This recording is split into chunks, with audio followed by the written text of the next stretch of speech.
All right, so hopefully you watched the previous video and you saw how we set up a virtual machine scale set. Now in this video, we're going to set up a load balancer and start distributing traffic across the virtual machines within that scale set. So let's start by going to the top menu here and let's search for load balancers.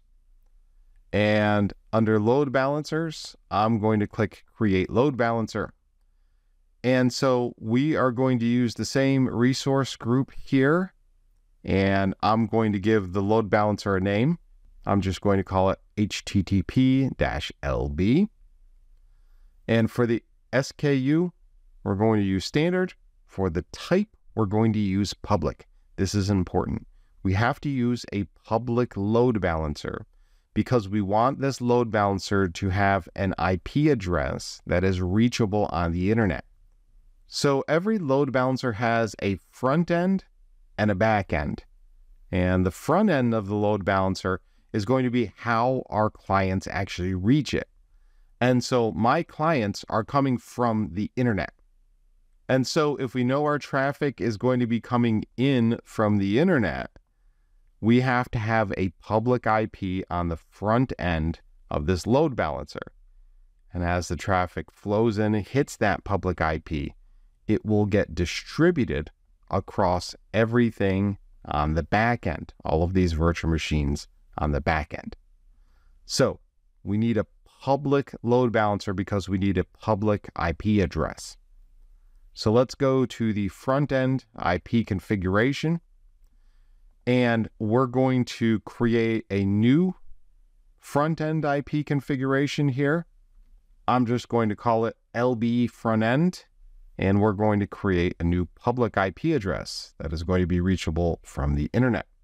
So I'll just give it the same name here, and I'll click Save, and then I'll click Save again. All right, so now we've configured our front end. We're going to have a public IP that is going to be reachable for this load balancer. So now let's configure the back end. And we are going to add a back-end pool. And the back-end pool is going to be all of the virtual machines that are within my scale set. So for virtual network, I'm going to click my VNet here. And under IP configurations, I'll click Add. And here we can see our virtual machine scale sets. So I'm going to go ahead and select my scale set from the US East, and I'll click Add. And then I'll click Save. Okay, so now we've identified the front end and the back end of the load balancer. And now we're going to set up some inbound rules. So how do we want this load balancer to work? What type of traffic should it be listening for? And so I'm going to create a new load balancing rule, and I'm just going to call the rule HTTP.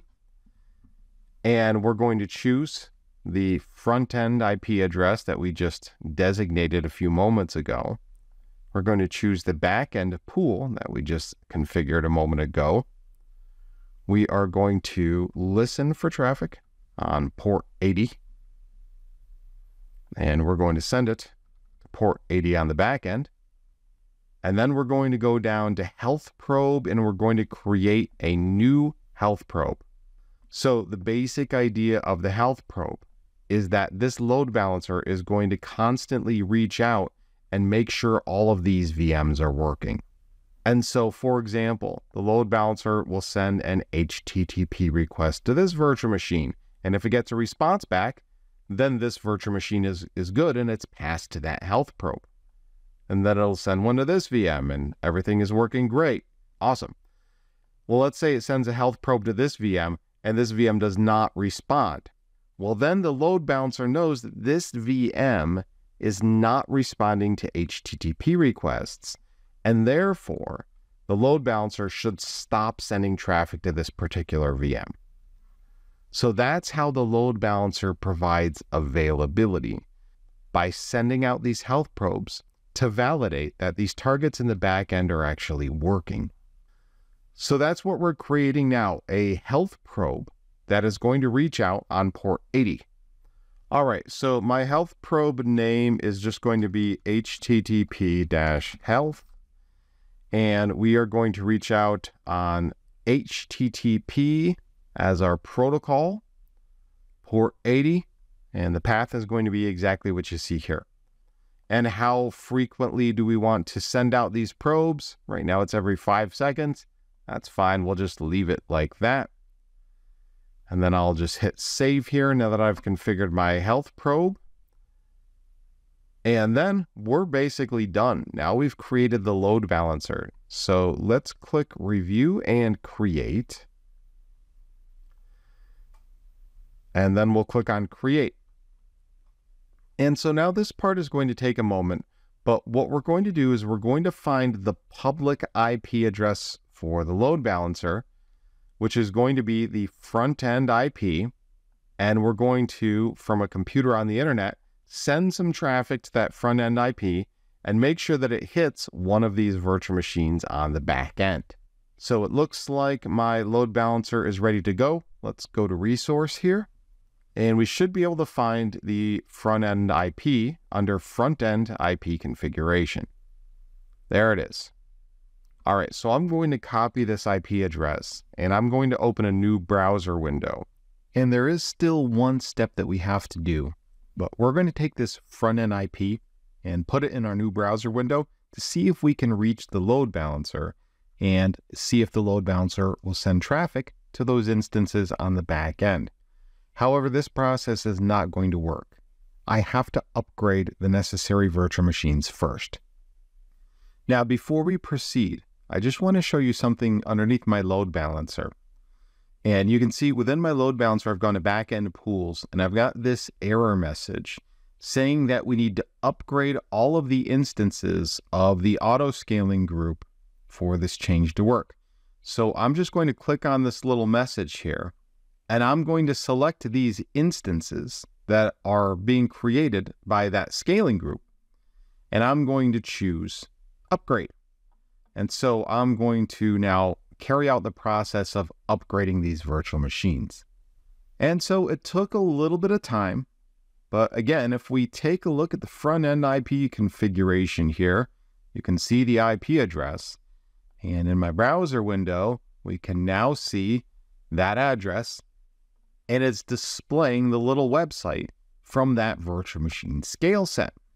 Now, the final thing I want to mention before we wrap up this lesson is that we've just gone through most of the process that is included in the lab manual for this part of the course. However, there are some additional steps that we are not going to demonstrate here. The lab will show you how to simulate high CPU usage and how to basically force auto scaling to create more virtual machines. It also walks you through how to simulate a failover. So we're not going to do either one of those things. The final thing that I'm going to do here in my demo is I am going to actually go ahead and delete my resource group. Now, I could just delete the load balancers and I could delete the virtual machine scale sets. But just to make things simple and easy for myself here, I'm going to go to resource groups. I'm going to pick my resource group that I created all of these resources within. I'll click on that. And then I'm just going to go ahead and delete the entire resource group, which will delete not only my load balancer, but everything else that I've created during this lesson. So I'm just going to grab the name of the resource group, paste it in here, and go ahead and delete that resource group to make sure that everything that I've done is properly cleaned up.